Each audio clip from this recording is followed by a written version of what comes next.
ਗੁਰੂ ਨਾਨਕ ਨੇ ਪਹਿਲੇ ਜਾਮੇ ਦੇ ਵਿੱਚ ਆ ਕੇ ਤਾਂ ਲੋਕਾਂ ਨੂੰ ਵੰਗਾਰ ਦਿੱਤੀ, ਲੋਕਾਂ ਨੂੰ ਝੰਜੋੜਿਆ, ਉਹਨਾਂ ਨੂੰ ਜਗਾਇਆ ਕਿ ਤੁਹਾਡੇ ਨਾਲ ਹੋ ਕੀ ਰਿਹਾ ਹੈ, ਤੁਸੀਂ ਲੁੱਟੇ ਕੁੱਟੇ ਕਿੱਥੇ ਜਾ ਰਹੇ ਆ। ਗੁਰੂ ਗ੍ਰੰਥ ਸਾਹਿਬ ਮਹਾਰਾਜ ਦੇ ਵਿੱਚ ਜਿਹੜੀਆਂ ਬਾਣੀਆਂ ਨੇ ਉਹਨਾਂ ਨੂੰ ਅਸੀਂ ਗੁਰੂਆਂ ਦੇ ਵਿੱਚ, ਭਗਤਾਂ ਦੇ ਵਿੱਚ, ਭੱਟਾਂ ਦੇ ਵਿੱਚ ਅਲੱਗ-ਅਲੱਗ ਕਰਕੇ ਨਹੀਂ ਦੇਖ ਸਕਦੇ।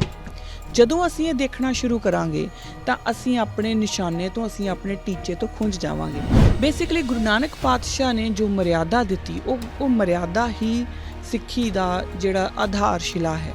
ਉਸ ਆਧਾਰ ਦੇ ਉੱਤੇ ਅੱਗੇ ਜੋ 9 ਪਾਤਸ਼ਾਹੀਆਂ ਨੇ ਆਪਣਾ ਜੀਵਨ ਜੀ ਕੇ ਸਾਨੂੰ ਜੋ ਦ੍ਰਿੜ ਕਰਵਾ ਕੇ ਉਹ ਇੱਕ ਮਹਿਲ ਉਸਾਰਿਆ, ਔਰ ਜਿਸ ਦੀ ਸੰਪੂਰਨਤਾ ਖਾਲਸਾ ਪੰਥ ਨੇ ਕੀਤੀ। ਮੁਕੰਮਲ ਆਜ਼ਾਦੀ ਦੀ ਜਦੋਂ ਆਪਾਂ ਗੱਲ ਕਰਾਂਗੇ ਤਾਂ ਉਹ ਨਿਰਵੈਰ ਤੇ ਨਿਰਭਉ ਦੇ ਫਲਸਫੇ ਚੋਂ ਹੀ ਨਿਕਲ ਕੇ ਆਊਗੀ, ਕਿਉਂਕਿ ਮਨੁੱਖ ਮੁਕੰਮਲ ਤਰੀਕੇ ਨਾਲ ਆਜ਼ਾਦ ਉਦੋਂ ਹੋ ਸਕਦਾ ਜਦੋਂ ਨਾ ਤਾਂ ਉਹਨੂੰ ਕਿਸੇ ਨਾਲ ਵਿਅਕਤੀਗਤ ਵੈਰ ਹੋਵੇ ਤੇ ਨਾ ਉਹਨੂੰ ਕਿਸੇ ਦਾ ਭੈ ਹੋਵੇ।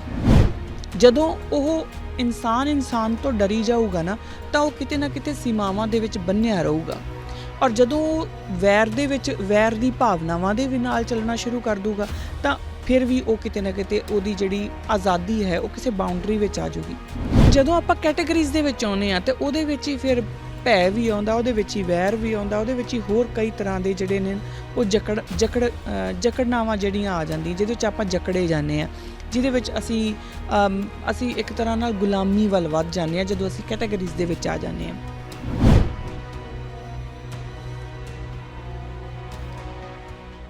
ਵਾਹਿਗੁਰੂ ਜੀ ਕਾ ਖਾਲਸਾ, ਵਾਹਿਗੁਰੂ ਜੀ ਕੀ ਫਤਿਹ। ਕਿਰਦਾਰੇ ਖਾਲਸਾ ਦੇ ਅੱਜ ਦੇ ਇਸ ਐਪੀਸੋਡ ਦੇ ਵਿੱਚ ਮੈਂ ਕਿਰਨਪ੍ਰੀਤ ਕੌਰ ਆਪ ਸਭ ਦਾ ਬਹੁਤ-ਬਹੁਤ ਸਵਾਗਤ ਕਰਦੀ ਹਾਂ। ਪਿਛਲੇ ਐਪੀਸੋਡ ਦੇ ਵਿੱਚ ਮੈਂ ਇੱਕ ਛੋਟਾ ਜਿਹਾ ਰੀਕੈਪ ਵਾਂਗੂ ਦਿੱਤਾ ਸੀਗਾ, ਔਰ ਮੈਂ ਡਿਸਕਸ ਕੀਤਾ ਸੀਗਾ ਕਿ ਜਿਹੜੇ ਆਉਣ ਵਾਲੇ ਐਪੀਸੋਡਸ ਨੇ ਉਹ ਆਪਾਂ ਉਹਦੇ ਵਿੱਚ ਕੀ ਗੱਲ ਕਰਾਂਗੇ। ਪਿਛਲਾ ਐਪੀਸੋਡ ਜਿਹੜਾ ਸੀ ਉਹ ਮੈਕਸੀਮਮ ਇਹ ਸੀਗਾ ਕਿ ਅਸੀਂ ਪਹਿਲਾਂ ਕੀ ਗੱਲ ਕਰ ਚੁੱਕੇ, ਔਰ ਮੈਂ ਇੱਕ ਸਵਾਲ ਜਿਹੜਾ ਮੈਨੂੰ ਬਾਰ-ਬਾਰ ਕੀਤਾ ਜਾਂਦਾ ਉਹਦਾ ਜਵਾਬ ਦੇਣ ਦੀ ਕੋਸ਼ਿਸ਼ ਕੀਤੀ ਸੀ। ਉਹ ਸਵਾਲ ਸੀਗਾ ਕਿ ਜਦੋਂ ਅਸੀਂ ਸਿੱਖੀ ਨੂੰ ਨਿਯਮਾਂ ਦੇ ਵਿੱਚ ਬੰਨ੍ਹਦੇ ਹਾਂ, ਜਦੋਂ ਮੈਂ ਇਹ ਕਹਿੰਦੀ ਹਾਂ ਕਿ ਗੁਰੂ ਨਾਨਕ ਪਾਤਸ਼ਾਹ ਨੇ ਸਿੱਖੀ ਦੇ ਲਈ ਜੋ ਨਿਯਮ ਨਿਰਧਾਰਿਤ ਕੀਤੇ ਨੇ ਸਾਨੂੰ ਉਹਨਾਂ ਦੇ ਅਕੋਰਡਿੰਗ ਚੱਲਣਾ ਪਊਗਾ, ਤਾਂ ਉੱਥੇ ਜਾ ਕੇ ਕਿਤੇ ਨਾ ਕਿਤੇ ਇਹ ਪ੍ਰੋਬਲਮ ਆ ਜਾਂਦੀ ਆ, ਜਾਂ ਮੈਨੂੰ ਇਹ ਗੱਲ ਆਉਂਦੀ, ਇਹ ਸਵਾਲ ਕੀਤਾ ਜਾਂਦਾ ਬਾਰ-ਬਾਰ ਕਿ ਅਸੀਂ ਸਿੱਖੀ ਨੂੰ ਛੋਟਾ ਕਰਦੇ ਹਾਂ ਜਾਂ ਅਸੀਂ ਸਿੱਖੀ ਨੂੰ ਸੰਗੋੜਦੇ ਪਏ ਹਾਂ, ਔਰ ਉਹ ਸਿੱਖੀ ਦਾ ਜੋ ਗੁਰੂ ਨਾਨਕ ਦੀ ਸਿੱਖੀ ਆ ਉਹਦੇ ਅਨੁਕੂਲ ਨਹੀਂ ਹੈ। ਅਤੇ ਮੈਂ ਇਹ ਗੱਲ ਕੀਤੀ ਸੀ ਪਿਛਲੇ ਐਪੀਸੋਡ ਦੇ ਵਿੱਚ ਕਿ ਅਸੀਂ ਕੋਈ ਨਹੀਂ ਹੁੰਦੇ ਸਿੱਖੀ ਨੂੰ ਛੋਟੀ ਜਾਂ ਵੱਡੀ ਕਰਨ ਵਾਲੇ, ਅਸੀਂ ਕੋਈ ਨਹੀਂ ਹੁੰਦੇ ਸਿੱਖੀ ਦੇ ਨਿਯਮ ਆਧਾਰਿਤ ਕਰਨ ਵਾਲੇ। ਉਹ ਸਾਰੇ ਜਿਹੜੇ ਨਿਯਮ ਨੇ ਉਹ ਗੁਰੂ ਨਾਨਕ ਪਾਤਸ਼ਾਹ ਨੇ ਆਪ ਦਿੱਤੇ ਨੇ। ਇਸੇ ਗੱਲ ਦੇ ਉੱਤੇ ਚੱਲਦੇ ਮੈਂ ਇਹ ਗੱਲ ਕੀਤੀ ਸੀਗੀ ਕਿ ਜਦੋਂ ਵੀ ਅਸੀਂ ਮਰਿਆਦਾ ਦੀ, ਉਹਦੇ ਵਿੱਚ 2-3 ਗੱਲਾਂ ਜਿਹੜੀਆਂ ਮੇਰੀਆਂ ਰਹਿ ਗਈਆਂ ਸੀ ਉਹ ਮੈਂ ਇਸ ਵਾਰੀ ਹੁਣ ਕੰਪਲੀਟ ਕਰ ਦਿੰਦੀ ਹਾਂ। ਕਿ ਜਿਹੜੀ ਮਰਿਆਦਾ ਦੀ ਗੱਲ ਆਉਂਦੀ ਆ, ਕੁਛ ਲੋਕ ਕਹਿੰਦੇ ਨੇ ਜੀ ਅੰਮ੍ਰਿਤ ਜਿਹੜਾ ਹੈ ਉਹ ਗੁਰੂ ਗੋਬਿੰਦ ਸਿੰਘ ਮਹਾਰਾਜ ਨੇ ਸ਼ੁਰੂ ਕੀਤਾ, ਪਰ ਆਪਾਂ ਨੂੰ ਜਦੋਂ ਮਰਿਆਦਾ ਦੇ ਅਕੋਰਡਿੰਗ ਦੇਖੀਏ ਤਾਂ ਗੁਰੂ ਨਾਨਕ ਪਾਤਸ਼ਾਹ ਹੀ ਜਿਹੜੀ ਆ ਉਹ ਚਰਨ ਪੋਹਲ ਦੀ ਮਰਿਆਦਾ ਸ਼ੁਰੂ ਕਰਦੇ ਨੇ, ਔਰ ਚਰਨ ਪੋਹਲ ਦੀ ਮਰਿਆਦਾ ਹੀ ਅੱਗੇ ਜਾ ਕੇ ਖੰਡੇ ਬਾਟੇ ਦੇ ਅੰਮ੍ਰਿਤ ਦੇ ਵਿੱਚ ਤਬਦੀਲ ਹੁੰਦੀ ਆ। ਇਹ ਗੱਲ ਮੈਂ ਪਹਿਲਾਂ ਵੀ ਬੜੀ ਵਾਰੀ ਕਰ ਚੁੱਕੀ ਕਿ ਜਦੋਂ ਅਸੀਂ ਸਿੱਖ ਇਤਿਹਾਸ ਨੂੰ ਟੋਟੈਲਿਟੀ ਦੇ ਵਿੱਚ ਪੜ੍ਹਾਂਗੇ, ਜਦੋਂ ਅਸੀਂ ਸਿੱਖ ਇਤਿਹਾਸ ਨੂੰ ਅਲੱਗ-ਅਲੱਗ ਕਰਕੇ ਨਹੀਂ ਪੜ੍ਹ ਸਕਦੇ, ਇਹ ਗੱਲ ਸਾਨੂੰ ਸਮਝਣੀ ਪਊਗੀ। ਗੁਰੂ ਨਾਨਕ ਪਾਤਸ਼ਾਹ ਨੂੰ ਗੁਰੂ ਗੋਬਿੰਦ ਸਿੰਘ ਮਹਾਰਾਜ ਨਾਲੋਂ ਵੱਖਰਾ ਕਰਕੇ ਨਹੀਂ ਸਮਝਿਆ ਜਾ ਸਕਦਾ। ਜਦ ਤੱਕ ਅਸੀਂ ਸਿੱਖ ਇਤਿਹਾਸ ਨੂੰ ਟੋਟੈਲਿਟੀ ਦੇ ਵਿੱਚ ਅਤੇ ਗੁਰੂ ਗ੍ਰੰਥ ਸਾਹਿਬ ਮਹਾਰਾਜ ਨੂੰ ਉਸ ਜਿਹੜੀ ਟੋਟੈਲਿਟੀ ਦੇ ਵਿੱਚੋਂ ਜੋ ਨਿਕਲੀਆਂ ਹੋਏ ਜੋ ਨਿਯਮ ਨੇ, ਮਰਿਆਦਾਵਾਂ ਨੇ, ਜੋ ਮੈਂ ਫਲਸਫਾ ਨਹੀਂ ਕਹਿ ਸਕਦੀ ਕਿਉਂਕਿ ਫਲਸਫਾ ਬੜਾ ਦੁਨਿਆਵੀ ਚੀਜ਼ ਹੁੰਦੀ ਆ, ਜੋ ਉਹਨਾਂ ਦੀ ਇੱਕ ਰੂਹਾਨੀਅਤ ਨਾਲ ਭਰਪੂਰ ਜੋ ਇੱਕ ਜੀਵਨ ਸ਼ੈਲੀ ਹੈ, ਉਹ ਸਾਰਾ ਕੁਛ ਗੁਰੂ ਗ੍ਰੰਥ ਸਾਹਿਬ ਮਹਾਰਾਜ ਦੇ ਵਿੱਚ ਸਾਨੂੰ ਅੱਗੇ ਉਹ ਸਾਡੇ ਦਰਜ ਕਰਕੇ ਅਤੇ ਸਾਡੇ ਸ਼ਬਦ ਨੂੰ ਸਾਡਾ ਗੁਰੂ ਸਥਾਪਿਤ ਕਰ ਜਾਂਦੇ ਨੇ। ਸ਼ਬਦ ਨੂੰ ਗੁਰੂ ਸਥਾਪਿਤ ਕਰਨਾ ਵੀ, ਇਹ ਵੀ ਮੈਂ ਪਹਿਲਾਂ ਗੱਲ ਕਰ ਚੁੱਕੀ ਕਿ ਇਹ ਵੀ ਇੱਕ ਕੰਟੀਨਿਊਟੀ ਦਾ ਹਿੱਸਾ ਹੈ। ਗੁਰੂ ਨਾਨਕ ਪਾਤਸ਼ਾਹ ਨੂੰ ਜਦੋਂ ਪੁੱਛਿਆ ਜਾਂਦਾ ਹੈ ਕੌਣ ਗੁਰੂ ਕਿਸ ਕਾ ਤੂੰ ਚੇਲਾ, ਤਾਂ ਉਹ ਜਵਾਬ ਦੇ ਵਿੱਚ ਕਹਿੰਦੇ ਨੇ ਸ਼ਬਦ ਗੁਰੂ ਸੁਰਤ ਧੁਨ ਚੇਲਾ, ਔਰ ਉਸੇ ਹੀ ਸ਼ਬਦ ਗੁਰੂ ਨੂੰ ਗੁਰੂ ਗੋਬਿੰਦ ਸਿੰਘ ਮਹਾਰਾਜ ਜਿਹੜੇ ਨੇ ਉਹ ਸਾਡਾ ਗੁਰੂ ਥਾਪ ਦਿੰਦੇ ਨੇ। ਪਰ ਇਸ ਪੂਰੇ ਜਿਹੜੀ ਇੱਕ ਮਰਿਆਦਾ ਨੂੰ ਇੱਕ ਔਰਗਨਾਈਜ਼ ਫੋਰਮ ਦੇ ਵਿੱਚ ਲੈ ਕੇ ਆਉਣ ਦੇ ਲਈ ਇਹ ਓਵਰਨਾਈਟ ਕਦੀ ਨਹੀਂ ਹੁੰਦਾ। ਬਿਨਾਂ ਨਿਯਮ ਦੇ, ਬਿਨਾਂ ਮਰਿਆਦਾਵਾਂ ਦੇ ਇੱਕ ਜਿਹੜੀਆਂ ਜਥੇਬੰਦਿਕ ਚੀਜ਼ਾਂ ਨੇ, ਜੋ ਢਾਂਚੇ ਨੇ, ਉਹ ਚੱਲਿਆ ਨਹੀਂ ਕਰਦੇ ਹੁੰਦੇ। ਗੁਰੂ ਨਾਨਕ ਨੇ ਪਹਿਲੇ ਜਾਮੇ ਦੇ ਵਿੱਚ ਆ ਕੇ ਤਾਂ ਲੋਕਾਂ ਨੂੰ ਵੰਗਾਰ ਦਿੱਤੀ, ਲੋਕਾਂ ਨੂੰ ਝੰਜੋੜਿਆ, ਉਹਨਾਂ ਨੂੰ ਜਗਾਇਆ ਕਿ ਤੁਹਾਡੇ ਨਾਲ ਹੋ ਕੀ ਰਿਹਾ ਹੈ, ਤੁਸੀਂ ਲੁੱਟੇ ਕੁੱਟੇ ਕਿੱਥੇ ਜਾ ਰਹੇ ਆ। ਉਸ ਤੋਂ ਬਾਅਦ 9 ਜਾਮੇ ਜਿਹੜੇ ਨੇ ਉਹਨਾਂ ਵਿੱਚ ਬਕਾਇਦਾ ਉਹਨਾਂ ਨੇ ਉਸ ਇੱਕ ਕਿਰਦਾਰ ਨੂੰ ਖੜਾ ਕੀਤਾ ਜਿਸ ਬਾਰੇ ਉਹ ਪਹਿਲਾਂ ਹੀ ਪੁੱਛਦੇ ਨੇ ਕਿ ਜਾਂ ਤਾਂ ਪ੍ਰੇਮ ਖਿਲਣ ਕਾ ਚਾਓ ਸਿਰ ਤਰ ਤਲੀ ਗਲੀ ਮੁਰੀਆ, ਉਹ ਪਹਿਲਾਂ ਹੀ ਗੁਰੂ ਗ੍ਰੰਥ ਸਾਹਿਬ ਮਹਾਰਾਜ ਦੇ ਵਿੱਚ ਹੀ ਦਰਜ ਹੈ ਇਹ। ਤਾਂ ਉਹ ਜਦੋਂ ਇਸ ਨੂੰ ਆਪਾਂ ਅਗਰ ਟੋਟੈਲਿਟੀ ਵਿੱਚ ਵੇਖਾਂਗੇ ਨਾ, ਤੇ ਫਿਰ ਸਾਨੂੰ ਸਮਝ ਆਊਗੀ ਕਿ ਗੁਰੂ ਗ੍ਰੰਥ ਸਾਹਿਬ ਮਹਾਰਾਜ ਦੇ ਵਿੱਚ ਜਿਹੜੀਆਂ ਬਾਣੀਆਂ ਨੇ ਉਹਨਾਂ ਨੂੰ ਅਸੀਂ ਗੁਰੂਆਂ ਦੇ ਵਿੱਚ, ਭਗਤਾਂ ਦੇ ਵਿੱਚ, ਭੱਟਾਂ ਦੇ ਵਿੱਚ ਅਲੱਗ-ਅਲੱਗ ਕਰਕੇ ਨਹੀਂ ਦੇਖ ਸਕਦੇ। ਜਦੋਂ ਅਸੀਂ ਇਹ ਦੇਖਣਾ ਸ਼ੁਰੂ ਕਰਾਂਗੇ ਤਾਂ ਅਸੀਂ ਆਪਣੇ ਨਿਸ਼ਾਨੇ ਤੋਂ, ਅਸੀਂ ਆਪਣੇ ਟੀਚੇ ਤੋਂ ਖੁੰਝ ਜਾਵਾਂਗੇ। ਗੁਰੂ ਗ੍ਰੰਥ ਸਾਹਿਬ ਮਹਾਰਾਜ ਨੂੰ ਵੀ ਟੋਟੈਲਿਟੀ ਦੇ ਵਿੱਚ ਹੀ ਦੇਖਿਆ ਜਾ ਸਕਦਾ, ਪੂਰਨ ਗੁਰੂ ਦੇ ਰੂਪ ਦੇ ਵਿੱਚ ਹੀ ਦੇਖਿਆ ਜਾ ਸਕਦਾ। ਅਤੇ ਗੁਰੂ ਮਹਾਰਾਜ ਦੇ ਜਿਹੜੇ ਜੀਵਨ ਨੇ, ਪਹਿਲੇ ਗੁਰੂ ਤੋਂ ਲੈ ਕੇ 10ਵੇਂ ਗੁਰੂ ਤੱਕ ਦਾ ਜਿਹੜਾ ਜੀਵਨ ਹੈ ਉਹ ਟੋਟੈਲਿਟੀ ਦੇ ਵਿੱਚ ਹੀ ਵੇਖਿਆ ਜਾ ਸਕਦਾ, ਤਾਂ ਹੀ ਸਮਝਿਆ ਜਾ ਸਕਦਾ। ਇਹਦੀ ਜਿਹੜੀ ਜਿਸਟ ਹੈ ਉਹ ਸਮਝੀ ਤਾਂ ਜਾ ਸਕਦੀ ਹੈ ਜੇ ਅਸੀਂ ਸਿੱਖ ਇਤਿਹਾਸ ਨੂੰ ਇੱਕ ਸੰਪੂਰਨਤਾ ਦੇ ਵਿੱਚ ਵੇਖਾਂਗੇ। ਗੁਰੂ ਨਾਨਕ ਨੂੰ ਅਲੱਗ, ਗੁਰੂ ਅੰਗਦ ਪਾਤਸ਼ਾਹ ਨੂੰ ਅਲੱਗ, ਫਿਰ ਗੁਰੂ ਅਮਰਦਾਸ ਜੀ ਨੂੰ ਅਲੱਗ ਕਰਕੇ ਅਗਰ ਆਪਾਂ ਦੇਖਾਂਗੇ ਤਾਂ ਆਪਾਂ ਖੁੰਝ ਜਾਵਾਂਗੇ। ਬੇਸਿਕਲੀ ਗੁਰੂ ਨਾਨਕ ਪਾਤਸ਼ਾਹ ਨੇ ਜੋ ਮਰਿਆਦਾ ਦਿੱਤੀ ਉਹ ਮਰਿਆਦਾ ਹੀ ਸਿੱਖੀ ਦਾ ਜਿਹੜਾ ਆਧਾਰਸ਼ਿਲਾ ਹੈ।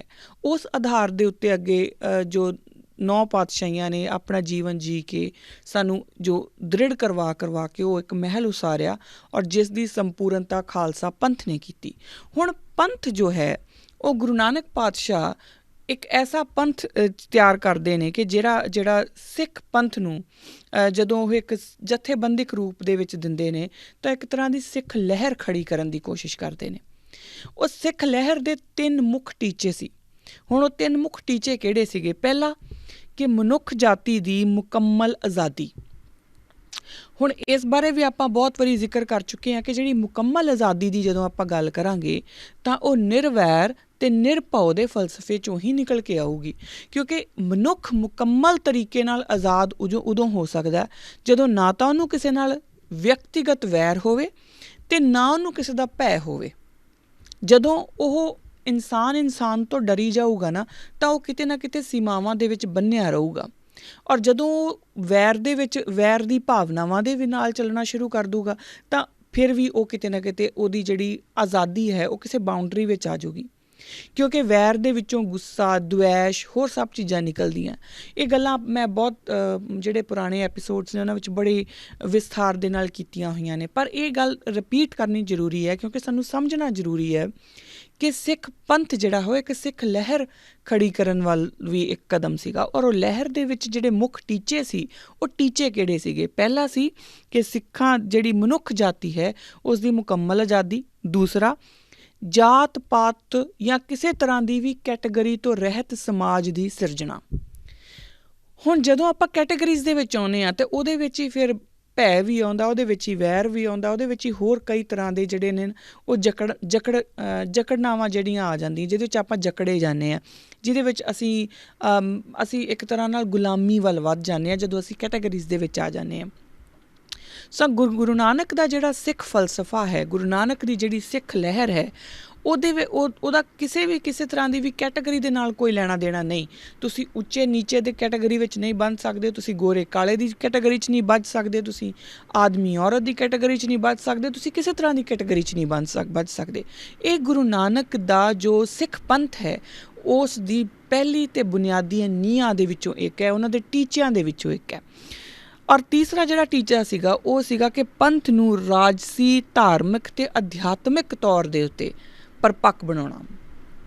ਹੁਣ ਇਹ ਇੰਪੋਰਟੈਂਟ ਹੈ ਕਿ ਇੱਕ ਐਸਾ ਪੰਥ, ਇੱਕ ਐਸੀ ਲਹਿਰ ਖੜੀ ਕਰਨੀ ਜਿਹਦੇ ਵਿੱਚ ਆਮ ਲੋਕ ਜਿਹੜੇ ਨੇ ਉਹ ਅਧਿਆਤਮਿਕ ਤੌਰ ਦੇ ਉੱਤੇ ਵੀ, ਧਾਰਮਿਕ ਤੌਰ ਦੇ ਉੱਤੇ ਵੀ ਅਤੇ ਰਾਜਸੀ ਤੌਰ ਦੇ ਉੱਤੇ ਵੀ ਬਿਲਕੁਲ ਪਰਪੱਕ ਹੋਣ।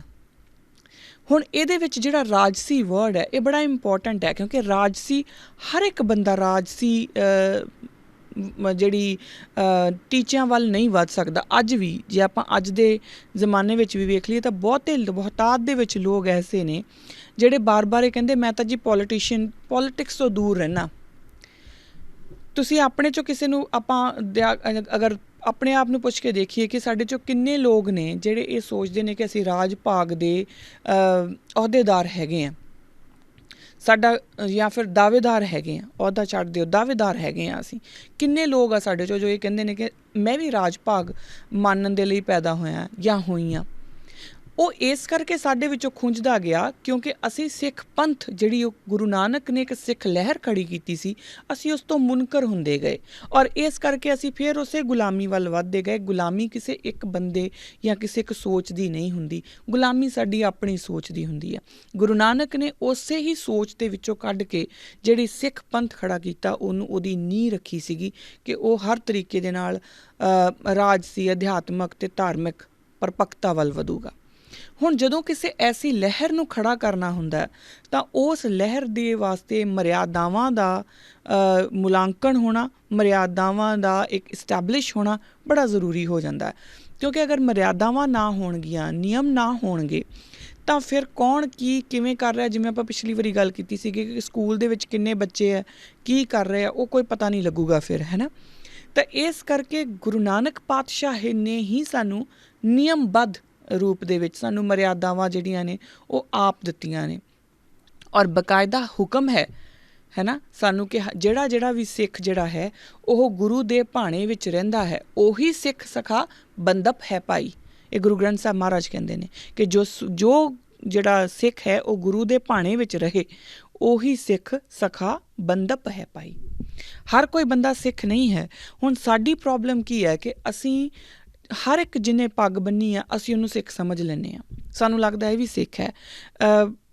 ਪਿਛਲਾ ਜਿਹੜਾ ਐਪੀਸੋਡ ਆ ਉਹ ਸੁਣਨ ਤੋਂ ਬਾਅਦ ਮੈਨੂੰ ਮੇਰੇ ਨਾਲ ਅਕਸਰ ਹੀ ਜਦੋਂ ਮਹਿੰਦਰ ਸਿੰਘ ਖਹਿਰਾ ਹੋਣਾ ਦਾ ਫੋਨ ਆਉਂਦਾ ਹੁੰਦਾ ਤਾਂ ਉਹਨਾਂ ਨੇ ਮੈਨੂੰ ਪਿਛਲੀ ਵਾਰੀ ਇੱਕ ਬੜੀ ਵਧੀਆ ਐਗਜ਼ਾਮਪਲ ਦਿੱਤੀ ਔਰ ਇਹ ਐਗਜ਼ਾਮਪਲ ਮੈਂ ਇੱਥੇ ਫਿਰ ਕੋਟ ਕਰਨਾ ਚਾਹੂੰਗੀ। ਉਹ ਐਗਜ਼ਾਮਪਲ ਇਹ ਸੀਗੀ ਕਿ ਹੁਣ ਨਰਿੰਦਰ ਮੋਦੀ ਹੈ ਤਾਂ ਉਹਨਾਂ ਨੂੰ ਵੀ ਜਦੋਂ ਉਹ ਪੰਜਾਬ ਜਾਂਦੇ ਨੇ ਤਾਂ ਉਹਨਾਂ ਨੂੰ ਬਕਾਇਦਾ ਪੱਗ ਬੰਨ੍ਹ ਕੇ ਦਿੱਤੀ ਗਈ ਸੀ, ਤਾਂ ਕਿਆ ਉਹ ਸਿੱਖ ਹੋ ਗਏ? ਅਮਿਤ ਸ਼ਾਹ ਨੂੰ ਬਕਾਇਦਾ ਹਜ਼ੂਰ ਸਾਹਿਬ ਵਾਲਿਆਂ ਨੇ ਇੱਕ ਪੋਸ਼ਾਕ ਵੀ ਪਵਾ ਦਿੱਤੀ ਔਰ ਬਕਾਇਦਾ ਪੱਗ ਵੀ ਬੰਨ੍ਹ ਦਿੱਤੀ, ਤਾਂ ਕਿਆ ਉਹ ਸਿੱਖ ਹੋ ਗਏ? ਸੋ ਜਿਹੜੀ ਸਿੱਖ ਹੈ, ਜਿਹੜਾ ਸਿੱਖ ਸਿਰਫ ਇੱਕ ਜਿਹੜਾ ਬੰਦਾ ਪੱਗ ਬੰਨ੍ਹ ਰਿਹਾ ਉਹ ਸਿੱਖ ਨਹੀਂ ਹੋ ਜਾਂਦਾ। ਸਿੱਖ ਹੋਣ ਦੇ ਲਈ ਸਿੱਖੀ ਨਿਯਮ, ਸਿੱਖੀ ਮਰਿਆਦਾਵਾਂ ਦੀ ਪਾਲਣਾ ਕਰਨਾ ਬਹੁਤ ਜ਼ਰੂਰੀ ਹੈ, ਜੋ ਕਿ ਮਰਿਆਦਾਵਾਂ ਗੁਰੂ ਨਾਨਕ ਨੇ ਸਾਨੂੰ ਦਿੱਤੀਆਂ ਨੇ।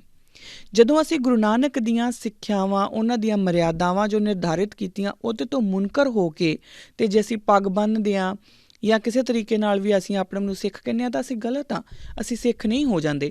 ਸਿੱਖ ਉਦੋਂ ਹੀ ਹੋਊਗਾ, ਸਿੱਖੀ ਦਾ ਦਰਵਾਜ਼ਾ ਹਰ ਬੰਦੇ ਲਈ ਖੁੱਲ੍ਹਾ ਹੈ, ਪਰ ਉਸ ਦੇ ਅੰਦਰ ਆਉਣ ਦੇ ਲਈ, ਇੱਕ ਐਡਮਿਸ਼ਨ ਲੈਣ ਦੇ ਲਈ ਸਾਨੂੰ ਗੁਰੂ ਨਾਨਕ ਦੀਆਂ ਨਿਰਧਾਰਿਤ ਕੀਤੀਆਂ ਹੋਈਆਂ ਮਰਿਆਦਾਵਾਂ ਦੇ ਅਕੋਰਡਿੰਗ ਹੀ ਚੱਲਣਾ ਪਊਗਾ। ਜੇ ਅਸੀਂ ਚੱਲ ਸਕਦੇ ਹਾਂ ਅਸੀਂ ਸਿੱਖ ਹੋ ਜਾਂਦੇ ਹਾਂ, ਜੇ ਅਸੀਂ ਨਹੀਂ ਚੱਲਦੇ ਤਾਂ ਅਸੀਂ ਸਿੱਖ ਨਹੀਂ ਹੁੰਦੇ। ਇਹ ਗੱਲ ਸਾਨੂੰ ਸਮਝਣੀ ਪਊਗੀ। ਹੁਣ ਜਦੋਂ ਆਪਾਂ ਇਹ ਗੱਲ ਕਰਦੇ ਹਾਂ ਕਿ ਪੱਗ ਦੇ ਨਾਲ, ਸੋ ਬਿਨਾਂ ਪੱਗ ਦੇ ਵੀ ਸਿੱਖੀ ਨਹੀਂ ਹੈ ਅਤੇ ਸਿਰਫ ਪੱਗ ਦੇ ਵਿੱਚ ਵੀ ਸਿੱਖੀ ਨਹੀਂ ਹੈ। ਮਤਲਬ ਜਿਹੜਾ ਸਿਰਫ ਇੱਕ ਬਾਣਾ ਹੈ ਉਹਦੇ ਵਿੱਚ ਵੀ ਸਿੱਖੀ ਨਹੀਂ ਹੈ ਕਿ ਇੱਕ ਬੰਦੇ ਨੇ ਸਿਰਫ ਬਾਣਾ ਧਾਰਨ ਕੀਤਾ ਪਰ ਉਹ ਸਿੱਖੀ ਕਦਰਾਂ ਕੀਮਤਾਂ, ਸਿੱਖੀ ਕਿਰਦਾਰ ਤੋਂ ਕੋਸਾਂ ਦੂਰ ਹੈ ਤਾਂ ਉਹ ਸਿੱਖ ਨਹੀਂ ਹੁੰਦਾ। ਪਰ ਇੱਕ ਬੰਦਾ ਜਿਹੜਾ ਕਦਰਾਂ ਕੀਮਤਾਂ ਤਾਂ ਕਹਿੰਦਾ ਕਿ ਮੈਂ ਕਦਰਾਂ ਕੀਮਤਾਂ ਦੇ ਨਾਲ ਚੱਲ ਰਿਹਾ ਹਾਂ, ਪਰ ਉਹ ਸਿੱਖੀ ਬਾਣੇ ਤੋਂ ਦੂਰ ਹੈ ਤਾਂ ਉਹ ਵੀ ਸਿੱਖ ਨਹੀਂ ਹੋ ਸਕਦਾ, ਕਿਉਂਕਿ ਇਹ ਬਾਣਾ ਵੀ ਸਾਨੂੰ ਗੁਰੂ ਦੇ ਹੁਕਮ ਨਾਲ ਹੈ, ਇਹ ਬਾਣਾ ਵੀ ਸਾਨੂੰ ਗੁਰੂ ਨੇ ਹੁਕਮ ਦੇ ਕੇ ਹੀ ਕੀਤਾ। ਸੋ ਦੋਨੋਂ ਚੀਜ਼ਾਂ ਆਪਸ ਦੇ ਵਿੱਚ ਚੱਲਣਗੀਆਂ। ਇਸੇ ਕਰਕੇ ਜਦੋਂ ਅਸੀਂ ਕਿਰਦਾਰੇ ਖਾਲਸਾ ਦੀ ਗੱਲ ਕਰਾਂਗੇ ਤਾਂ ਅਸੀਂ ਸੰਪੂਰਨਤਾ ਦੀ ਗੱਲ ਕਰਾਂਗੇ। ਉਦੋਂ ਇੱਦਾਂ ਨਹੀਂ ਹੋਊਗਾ ਕਿ ਅੰਦਰ ਮੇਰੇ ਸਿੱਖੀ ਆ ਬਾਹਰ ਨਹੀਂ ਹੈ, ਜਾਂ ਬਾਹਰ ਮੇਰੇ ਸਿੱਖੀ ਹੈ ਅਤੇ ਅੰਦਰ ਨਹੀਂ ਹੈ, ਇੱਦਾਂ ਨਹੀਂ ਹੋਊਗਾ। ਉਦੋਂ ਅੰਦਰ ਬਾਹਰ ਸਿੱਖੀ ਦਾ ਹੀ ਪਸਾਰਾ ਹੋਊਗਾ। ਫਿਰ ਅਸੀਂ ਉਸ ਕਿਰਦਾਰੇ ਖਾਲਸਾ ਵੱਲ ਵਧਾਂਗੇ। ਉਹਨਾਂ 18ਵੀਂ ਸਦੀ ਦੇ ਸਿੰਘਾਂ ਦੀ ਜੋ ਉਹਨਾਂ ਦਾ ਜੋਸ਼ ਸੀ, ਜੋ ਉਹਨਾਂ ਦਾ ਜਜ਼ਬਾ ਸੀ, ਫਿਰ ਆਪਾਂ ਉਹਨਾਂ ਵਰਗੇ ਹੋ ਸਕਦੇ ਹਾਂ, ਜਾਂ ਉਹਨਾਂ ਦੇ ਪਰਛਾਵੇਂ ਵਰਗੇ ਅਸੀਂ ਸ਼ਾਇਦ ਹੋ ਸਕਦੇ ਹਾਂ। ਉਸ ਤੋਂ ਬਿਨਾਂ ਅਸੀਂ ਨਹੀਂ ਹੋ ਸਕਦੇ ਔਰ ਉਹਦੇ ਲਈ ਬਹੁਤ ਜ਼ਰੂਰੀ ਹੈ ਕਿ ਅਸੀਂ ਆਪਣੇ ਗੁਰੂ ਪਾਤਸ਼ਾਹ ਦਾ ਜਿਹੜੇ ਨਿਯਮ ਨੇ ਉਹ ਪਹਿਚਾਣੀਏ। ਪਿਛਲੇ ਐਪੀਸੋਡ ਦੇ ਵਿੱਚ ਜਿੱਥੇ ਮੈਂ ਗੱਲ ਛੱਡੀ ਸੀ ਉਹ ਸੀ ਗੁਰੂ ਅੰਗਦ ਦੇਵ ਮਹਾਰਾਜ ਦੇ, ਜੋ ਉਹਨਾਂ ਨੇ ਆਪਣੇ ਜੀਵਨ ਕਾਲ ਦੇ ਵਿੱਚ ਜੀ ਕੇ ਸਾਨੂੰ ਨਿਯਮ ਦਿੱਤੇ ਨੇ। ਉਹ ਨਿਯਮ ਕਿਹੜੇ ਨੇ ਉਹਦੇ ਬਾਰੇ ਅਸੀਂ ਗੱਲ ਕੀਤੀ ਸੀ। ਹੁਣ ਉਸੇ ਹੀ ਨਿਯਮ ਦੇ ਵਿੱਚ ਮੈਂ ਇਹ ਗੱਲ ਕੀਤੀ ਸੀਗੀ ਕਿ ਜੋ ਉਹਨਾਂ ਨੇ 4 ਮੁੱਖ ਗੱਲਾਂ ਉਹਨਾਂ ਨੇ ਆਪਣੇ ਜੀਵਨ ਦੇ ਵਿੱਚ ਜੀ ਕੇ ਸਾਨੂੰ ਸਮਝਾਈਆਂ, ਉਹ ਸੀਗੀਆਂ ਇੱਕ ਤਾਂ ਹੁਕਮ ਮੰਨਣਾ, ਦੂਸਰਾ ਜਿਹੜੇ ਮੱਲ ਅਖਾੜੇ, ਪਾਠਸ਼ਾਲਾਵਾਂ ਔਰ ਗੁਰਮੁਖੀ ਲਿਪੀ, ਇਹ 4 ਚੀਜ਼ਾਂ ਸੀ। ਹੁਣ ਇਹਦੇ ਵਿੱਚ ਹੁਕਮ ਪਾਠਸ਼ਾਲਾ ਔਰ ਮੱਲ ਅਖਾੜਿਆਂ ਦੀ ਗੱਲ ਆਪਾਂ ਕਰ ਚੁੱਕੇ।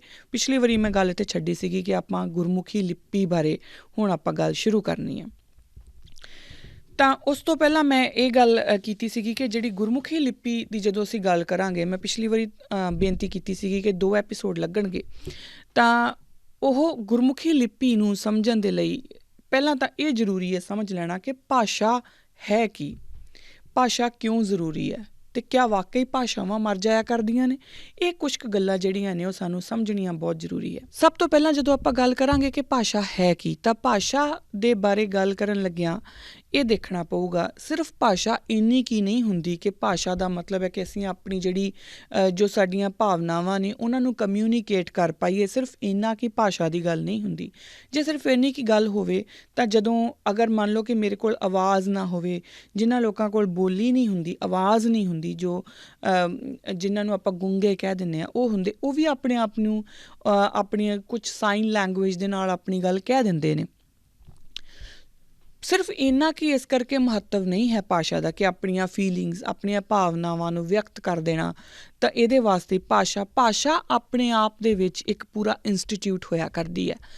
ਕਿਸੇ ਦੀ ਵੀ ਭਾਸ਼ਾ ਹੋਵੇ, ਉਸ ਦੇ ਵਿੱਚ ਉਸ ਖਿੱਤੇ ਦੇ ਜਾਂ ਉਹਨਾਂ ਲੋਕਾਂ ਦੀ, ਜਿਨ੍ਹਾਂ ਲੋਕਾਂ ਦੀ ਉਹ ਭਾਸ਼ਾ ਹੈ, ਉਹਨਾਂ ਲੋਕਾਂ ਦੇ ਟ੍ਰੈਡੀਸ਼ਨਸ ਕੀ ਨੇ, ਉਹਨਾਂ ਦਾ ਕਲਚਰ ਕੀ ਹੈ, ਉਹਨਾਂ ਦਾ ਰਿਲੀਜਨ ਕੀ ਹੈ, ਉਹਨਾਂ ਦੇ ਬਿਲੀਫ ਕੀ ਨੇ, ਹਰ ਇੱਕ ਚੀਜ਼ ਜਿਹੜੀ ਹੈ ਉਹ ਭਾਸ਼ਾ ਦੇ ਵਿੱਚ ਹੁੰਦੀ ਹੈ। ਭਾਸ਼ਾ ਸਿਰਫ ਇਕਲੌਤੇ ਜਾਂ ਇੱਕ ਬੰਦੇ ਜਾਂ ਔਰਤ ਦੀਆਂ ਹੀ ਭਾਵਨਾਵਾਂ ਨੂੰ ਵਿਅਕਤ ਨਹੀਂ ਕਰਦੀ, ਉਹ ਪੂਰੀ ਦੀ ਪੂਰੀ ਜੋ ਕਮਿਊਨਿਟੀ ਹੈ ਉਸ ਦੀਆਂ ਜੋ ਕਲੈਕਟਿਵ ਮੈਮੋਰੀਜ਼ ਨੇ, ਜੋ ਕਲੈਕਟਿਵ ਭਾਵਨਾਵਾਂ ਨੇ, ਉਹਨਾਂ ਨੂੰ ਵੀ ਵਿਅਕਤ ਕਰਦੀ ਹੈ। ਔਰ ਭਾਸ਼ਾ ਦੇ ਨਾਲ ਹੀ ਜਿਹੜੀ ਕਲੈਕਟਿਵ ਹਿਸਟਰੀ ਹੈ ਉਹ ਅੱਗੇ ਚੱਲਦੀ ਹੈ। ਕਲੈਕਟਿਵ ਹਿਸਟਰੀ ਦਾ ਮਤਲਬ ਕੀ ਹੈ ਕਿ ਇੱਕ ਕਮਿਊਨਿਟੀ ਦੀ ਇੱਕ ਹਿਸਟਰੀ ਹੈ। ਹੁਣ ਉਹ ਹਿਸਟਰੀ ਕਈ ਸਾਲ ਰਹਿਣੀ ਚਾਹੀਦੀ ਆ। ਕਈ ਹਿਸਟਰੀਜ਼ ਜਿਹੜੀਆਂ ਉਹ 500 ਸਾਲ, ਜਿੱਦਾਂ ਹੁਣ ਸਿੱਖੀ ਦੀ ਹਿਸਟਰੀ 500 ਸਾਲ ਪੁਰਾਣੀ, ਉਸ ਤੋਂ ਕੁਛ ਹੋਰ ਹਿਸਟਰੀਜ਼ ਆ ਜਿਹੜੀਆਂ ਉਸ ਤੋਂ ਵੀ ਕਈ ਸਾਲ ਪੁਰਾਣੀਆਂ ਨੇ। ਉਹ ਹਿਸਟਰੀਜ਼ ਇੰਨੇ ਸਾਲ ਜੀ ਕਿੱਦਾਂ ਜਾਂਦੀਆਂ ਨੇ, ਉਹ ਭਾਸ਼ਾ ਨਾਲ ਜੀ ਜਾਂਦੀਆਂ ਨੇ। ਜਦੋਂ ਤੱਕ ਭਾਸ਼ਾ ਰਹਿੰਦੀ ਹੈ ਉਹਦੀ ਹਿਸਟਰੀ ਵੀ ਰਹਿੰਦੀ ਹੈ, ਕਿਉਂਕਿ ਜਿੱਥੇ ਜਾ ਕੇ ਉਸ ਕਮਿਊਨਿਟੀ ਦੇ ਲੋਕਾਂ ਦੀ, ਮੰਨ ਲਓ ਕਿ ਕਿਸੇ ਇੱਕ ਕਮਿਊਨਿਟੀ, ਪੰਜਾਬੀ ਕਮਿਊਨਿਟੀ ਦੀ ਹੀ ਗੱਲ ਕਰ ਲਈਏ ਆਪਾਂ, ਸਿੱਖ ਕਮਿਊਨਿਟੀ ਦੀ ਗੱਲ ਕਰ ਲਈਏ, ਮੰਨ ਲਓ ਕਿ ਸਾਡੇ ਕੋਲ ਸਾਡੀ ਭਾਸ਼ਾ ਹੀ ਨਾ ਹੋਵੇ, ਤਾਂ ਬਹੁਤ ਸਾਰੀ ਐਸੀਆਂ ਚੀਜ਼ਾਂ, ਔਰ ਇਹਦੇ ਬਾਰੇ ਇਹ ਪ੍ਰੈਕਟੀਕਲ ਚੀਜ਼ ਹੈ, ਤੁਸੀਂ ਸਾਰੇ ਮੇਰੇ ਨਾਲ ਇਹਦੇ ਨਾਲ ਅਗਰੀ ਕਰੋਗੇ। ਸਾਡਾ ਬਹੁਤ ਸਾਰਾ ਇਤਿਹਾਸ ਜੋ ਹੈ ਉਹ ਪਰਸ਼ੀਅਨ ਭਾਸ਼ਾ ਦੇ ਵਿੱਚ ਵੀ ਲਿਖਿਆ ਗਿਆ, ਉਰਦੂ ਭਾਸ਼ਾ ਦੇ ਵਿੱਚ ਵੀ ਲਿਖਿਆ ਗਿਆ, ਕਿਉਂਕਿ ਸਾਡਾ ਇਤਿਹਾਸ ਅਸੀਂ ਆਪ ਘੱਟ ਲਿਖਿਆ, ਲੋਕਾਂ ਨੇ ਬਹੁਤਾ ਲਿਖਿਆ। ਤਾਂ ਜਿਹੜੇ ਪਰਸ਼ੀਅਨ ਜਿਹੜੇ ਸੋਰਸਿਸ ਹੈ, ਕਿਉਂਕਿ ਅਸੀਂ ਹੁਣ ਪਰਸ਼ੀਅਨ ਪੜ੍ਹਦੇ ਨਹੀਂ, ਅਸੀਂ ਹੁਣ ਪਰਸ਼ੀਅਨ ਬੋਲਦੇ ਨਹੀਂ, ਇਸ ਕਰਕੇ ਜਿਹੜੇ ਉਹ ਪਰਸ਼ੀਅਨ ਸੋਰਸਿਸ ਹੈ ਉਹ ਸਾਡੇ ਤੋਂ ਕਿਤੇ ਨਾ ਕਿਤੇ ਦੂਰ ਹੋ ਗਏ। ਡਾਕਟਰ ਗੰਡਾ ਸਿੰਘ ਹੋਣਾ ਨੇ ਜਿਹੜੀ ਉਹਨਾਂ ਦੀਆਂ ਟਰਾਂਸਲੇਸ਼ਨਸ ਕੀਤੀਆਂ, ਆਪਾਂ ਬਹੁਤੇ ਲੋਕ ਜਿਹੜੇ ਪੜ੍ਹਨਾ ਚਾਹੁੰਦੇ ਆ ਉਹ ਉਹਨਾਂ ਟਰਾਂਸਲੇਸ਼ਨਸ ਨੂੰ ਹੀ ਹੱਥ 'ਚ ਲੈਂਦੇ ਆ। ਅਦਰਵਾਈਜ਼ ਅਸੀਂ ਉਹ ਪਰਸ਼ੀਅਨ ਸੋਰਸਿਸ ਵੱਲ ਨਹੀਂ ਜਾ ਪਾਉਂਦੇ, ਕਿਉਂਕਿ ਅਸੀਂ ਪਰਸ਼ੀਅਨ ਪੜ੍ਹੀ ਨਹੀਂ। ਸੋ ਸਾਡੇ ਲਈ ਸਾਡਾ ਹੀ ਇਤਿਹਾਸ ਥੋੜ੍ਹਾ ਜਿਹਾ ਦੂਰ ਹੋ ਗਿਆ। ਹੁਣ ਇਸੇ ਤਰੀਕੇ ਨਾਲ ਸੋਚੋ ਕਿ ਜੇ ਪੰਜਾਬੀ ਖਤਮ ਹੋ ਜੇ, ਜੇ ਸਾਡੇ ਕੋਲ ਪੰਜਾਬੀ ਵੀ ਨਾ ਰਹੇ, ਤਾਂ ਜੋ ਇਤਿਹਾਸ, ਜਿੰਨਾ ਲਿਟਰੇਚਰ ਹੁਣ ਤੱਕ ਪੰਜਾਬੀ 'ਚ ਲਿਖਿਆ ਗਿਆ, ਉਹ ਸਾਰਾ ਨਲ ਐਂਡ ਵੋਇਡ ਹੋ ਜਾਊਗਾ ਅਗਰ ਪੰਜਾਬੀ ਨੂੰ ਮੰਨ ਲਓ ਕਿ ਖਤਮ ਹੋ ਜਾਏ। ਸੋ ਭਾਸ਼ਾ ਦੇ ਨਾਲ ਚੱਲਦਾ ਹੁੰਦਾ ਉਹਦਾ ਲਿਟਰੇਚਰ, ਭਾਸ਼ਾ ਦੇ ਨਾਲ ਚੱਲਦਾ ਹੁੰਦਾ ਕਲਚਰ, ਟ੍ਰੈਡੀਸ਼ਨ, ਉਹਨਾਂ ਲੋਕਾਂ ਦੇ ਬਿਲੀਫ, ਉਹਨਾਂ ਲੋਕਾਂ ਦੀ ਆਈਡੈਂਟੀਟੀ, ਉਹ ਕੌਣ ਲੋਕ ਨੇ, ਇਹ ਸਾਰਾ ਕੁਛ ਉਹਨਾਂ ਦੀ ਭਾਸ਼ਾ ਦੇ ਵਿੱਚ ਕੋਡਡ ਹੁੰਦਾ ਆ। ਸੋ ਭਾਸ਼ਾ ਇਕੱਲੀ ਨਹੀਂ ਮਰਦੀ ਹੁੰਦੀ, ਭਾਸ਼ਾ ਦੇ ਨਾਲ ਕੌਮਾਂ ਮਰ ਜਾਇਆ ਕਰਦੀਆਂ। ਭਾਸ਼ਾ ਜਦੋਂ ਵੀ ਖਤਮ ਹੁੰਦੀ ਹੈ ਤਾਂ ਉਹ ਇਕਲੌਤੀ ਕਿਸੇ ਜ਼ੁਬਾਨ ਦਾ ਖਤਮ ਹੋ ਜਾਣਾ, ਭਾਸ਼ਾ ਦਾ ਖਤਮ ਹੋ ਜਾਣਾ ਨਹੀਂ ਹੁੰਦਾ। ਉਸ ਜ਼ੁਬਾਨ ਦੇ ਖਤਮ ਹੋਣ ਦੇ ਨਾਲ ਨਾਲ ਕਈ ਹੋਰ ਚੀਜ਼ਾਂ ਜੋ ਉਸ ਕਮਿਊਨਿਟੀ ਦਾ ਆਧਾਰ ਸੀਗੀਆਂ ਉਹ ਖਤਮ ਹੋ ਜਾਂਦੀਆਂ, ਔਰ ਜਦੋਂ ਉਹ ਖਤਮ ਹੋ ਜਾਂਦੀਆਂ ਤਾਂ ਫਿਰ ਅੱਗੇ ਉਸ ਕਮਿਊਨਿਟੀ ਦੇ ਪੱਲੇ ਕੁਛ ਰਹਿ ਨਹੀਂ ਜਾਂਦਾ। ਇਸ ਕਰਕੇ ਭਾਸ਼ਾ ਦਾ ਜ਼ਿੰਦਾ ਰਹਿਣਾ ਬਹੁਤ ਜ਼ਰੂਰੀ ਹੁੰਦਾ ਹੈ। ਹੁਣ ਅਗਲਾ ਜਿਹੜਾ ਸਵਾਲ ਹੈ ਉਹ ਇਹ ਹੈ ਕਿ ਕਿਆ ਭਾਸ਼ਾ ਮਰ ਸਕਦੀ ਹੈ? Can language die? If yes then how? ਹੁਣ ਉਹਦੇ ਵਿੱਚ ਮੈਂ ਡੇਵਿਡ ਗ੍ਰੈਡੋਲ ਦੀ ਇੱਕ ਕੋਟ ਕਰਨਾ ਚਾਹੂੰਗੀ। ਉਹ ਇੱਕ ਲੈਂਗੁਏਜ ਰਿਸਰਚਰ ਨੇ, ਉਹਨਾਂ ਨੇ 2000 ਦੇ ਵਿੱਚ ਲਿਖਿਆ ਸੀ ਕਿ ਤਕਰੀਬਨ 7000 ਭਾਸ਼ਾਵਾਂ ਜਿਹੜੀਆਂ ਨੇ ਉਹ ਪੂਰੀ ਦੁਨੀਆ ਦੇ ਵਿੱਚ ਬੋਲੀਆਂ ਜਾਂਦੀਆਂ ਨੇ, ਔਰ ਉਹਨਾਂ 7000 ਭਾਸ਼ਾਵਾਂ ਦੇ ਵਿੱਚੋਂ 2050 ਆਉਂਦੇ ਜਦੋਂ 2050 ਆਊਗਾ ਉਦੋਂ ਤੱਕ 90% ਭਾਸ਼ਾਵਾਂ ਖਤਮ ਹੋ ਜਾਣਗੀਆਂ, ਜਿਨ੍ਹਾਂ ਵਿੱਚੋਂ ਕਾਫੀ ਭਾਸ਼ਾਵਾਂ ਤਾਂ ਖਤਮ ਹੋ ਵੀ ਚੁੱਕੀਆਂ ਨੇ ਅੱਜ ਦੀ ਡੇਟ ਦੇ ਵਿੱਚ ਵੀ ਕਈ ਭਾਸ਼ਾਵਾਂ ਖਤਮ ਹੋ ਚੁੱਕੀਆਂ ਨੇ। ਸੋ ਜਦੋਂ ਅਸੀਂ ਇਹ ਕਹਿੰਦੇ ਹਾਂ ਕਿ ਲੈਂਗੁਏਜ ਮਰ ਜਾਇਆ ਕਰਦੀ ਹੈ, ਭਾਸ਼ਾ ਮਰ ਜਾਇਆ ਕਰਦੀ ਹੈ, ਤਾਂ ਇਹ ਕੋਈ ਅਤ ਕਥਨੀ ਨਹੀਂ ਹੈ ਜਾਂ ਇਹ ਕੋਈ ਪਹਿਲੀ ਵਾਰੀ ਦੀ ਗੱਲ ਨਹੀਂ ਹੈ। ਜਦੋਂ ਜਿਹੜੇ ਲੋਕ ਇਹ ਰੌਲਾ ਪਾਉਂਦੇ ਆ ਕਿ ਪੰਜਾਬੀ ਬਚਾਓ, ਪੰਜਾਬੀ ਬਚਾਓ, ਭਾਸ਼ਾ ਬਚਾਓ, ਗੁਰਮੁਖੀ ਬਚਾਓ, ਤਾਂ ਉਹ ਕਿਹੜੇ ਲੋਕ ਨੇ? ਉਹ ਪੰਜਾਬੀ ਭਾਸ਼ਾ ਬਚਾਉਣ ਵਾਲੇ ਲੋਕ ਕੋਈ ਪਾਗਲ ਨਹੀਂ ਆ, ਜਾਂ ਉਹ ਐਵੇਂ ਨਹੀਂ ਕਰੀ ਜਾ ਰਹੇ ਕਿ ਸ਼ਾਇਦ ਉਹ ਤੁਹਾਨੂੰ ਡਰਾਉਂਦੇ ਆ। ਨਹੀਂ, ਉਹ ਵਾਕਈ ਸੱਚ ਬੋਲ ਰਹੇ ਆ, ਕਿਉਂਕਿ ਭਾਸ਼ਾਵਾਂ ਦਾ ਮਰ ਜਾਣਾ ਕਿਤੇ ਕੋਈ ਅਤਕਥਨੀ ਜਾਂ ਝੂਠ ਨਹੀਂ ਹੈ। ਇਹ ਹੁੰਦੀਆਂ ਰਹੀਆਂ ਔਰ ਅੱਗੇ ਵੀ ਹੁੰਦੀਆਂ ਰਹਿਣਗੀਆਂ ਉਹਨਾਂ ਲੋਕਾਂ ਦੀਆਂ ਜਿਹੜੇ ਇਹਨਾਂ ਵੱਲ ਧਿਆਨ ਨਹੀਂ ਦਿੰਦੇ। ਇਹਦੇ ਵਿੱਚ ਹੀ ਇੱਕ ਗੱਲ ਆਉਂਦੀ ਹੈ ਕਿ ਮੈਂ ਐਜ਼ ਇਟ ਇਜ਼ ਕੋਟ ਕਰੂੰਗੀ। ਇੱਕ ਕਿਤਾਬ ਹੈ, ਉਹਦਾ ਨਾਮ ਹੈ ਜੀ when languages die, the extinction of the world's languages and the erosion of human knowledge by K David Harrison.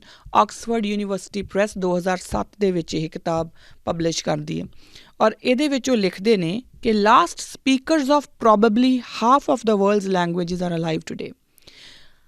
ਦੁਨੀਆ ਦੀਆਂ ਅੱਧੀਆਂ ਭਾਸ਼ਾਵਾਂ ਦੇ ਜਿਹੜੇ ਲਾਸਟ ਸਪੀਕਰਸ ਨੇ, ਮਤਲਬ ਜਿਨ੍ਹਾਂ ਦੇ ਮਰਨ ਤੋਂ ਬਾਅਦ ਉਹ ਭਾਸ਼ਾ ਕੋਈ ਨਹੀਂ ਬੋਲੂਗਾ, ਉਹ ਅੱਜ ਹੋ ਰਿਹਾ ਹੈ 2007 ਦੇ ਵਿੱਚ, ਕਿ ਜਿਹੜੇ ਲੋਕਾਂ ਦੀ ਜਿਹੜੀਆਂ ਕੁਛ ਦੁਨੀਆ 'ਚ ਬੋਲੀਆਂ ਜਾਣ ਵਾਲੀਆਂ 7000 ਦੇ ਵਿੱਚੋਂ ਤਕਰੀਬਨ ਅੱਧੀਆਂ ਭਾਸ਼ਾਵਾਂ ਐਸੀਆਂ ਨੇ ਜਿਨ੍ਹਾਂ ਦੇ ਲਾਸਟ ਸਪੀਕਰ ਇਸ ਟਾਈਮ 'ਤੇ ਜਿੰਦਾ ਨੇ। ਇਹਨਾਂ ਦੇ ਮਰਨ ਤੋਂ ਬਾਅਦ ਉਹ ਭਾਸ਼ਾਵਾਂ ਖਤਮ ਹੋ ਜਾਣਗੀਆਂ।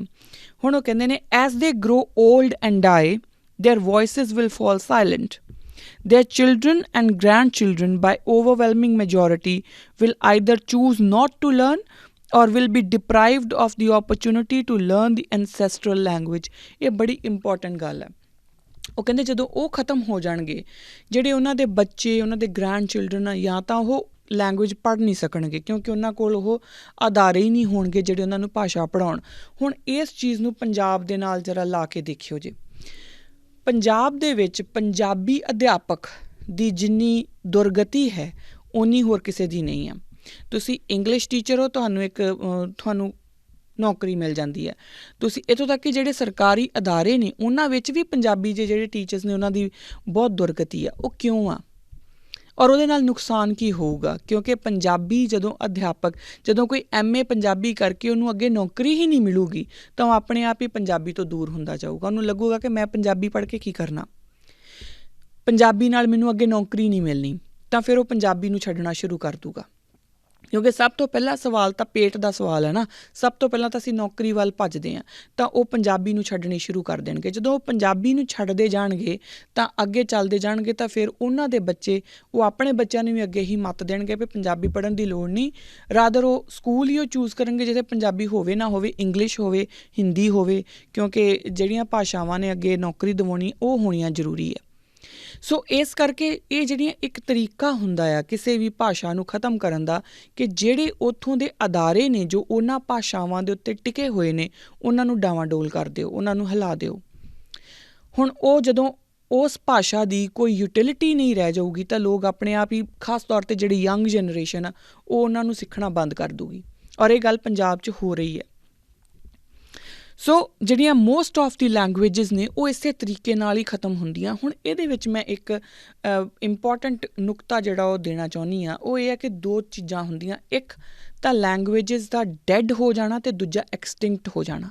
ਦੋਨੋਂ ਅਲੱਗ-ਅਲੱਗ ਚੀਜ਼ਾਂ। ਇਹਨੂੰ ਵੀ ਜਦੋਂ ਮੈਂ ਇਹਦੀ ਡੈਫੀਨੇਸ਼ਨ ਦਿੰਦੀ ਹਾਂ ਤਾਂ ਸ਼ਾਇਦ ਸਾਨੂੰ ਸਮਝਣ ਦੇ ਵਿੱਚ ਆਸਾਨੀ ਹੋਊਗੀ। ਜਿਹੜੀ ਲੈਂਗੁਏਜ ਡੈਡ ਹੋ ਜਾਂਦੀ ਹੈ ਉਹਦਾ ਮਤਲਬ ਕੀ ਹੁੰਦਾ? ਲੈਂਗੁਏਜ ਡੈਡ ਦਾ ਮਤਲਬ ਹੁੰਦਾ ਆ ਜਦੋਂ ਲੈਂਗੁਏਜ ਤਾਂ ਉਹ ਰਹੇ ਪਰ ਉਹ ਕਿਸੇ ਦੀ ਨੇਟਿਵ ਲੈਂਗੁਏਜ ਨਾ ਰਹੇ। ਮਤਲਬ ਲੈਂਗੁਏਜ ਤਾਂ ਜੀਂਦੀ ਆ, ਲੈਂਗੁਏਜ ਹਜੇ ਖ਼ਤਮ ਨਹੀਂ ਹੋਈ, ਪਰ ਉਹ ਕਿਸੇ ਦੀ ਕੋਈ ਇੱਕ ਕਮਿਊਨਿਟੀ ਦੀ ਆਪਣੀ ਭਾਸ਼ਾ ਨਹੀਂ ਰਹਿ ਗਈ।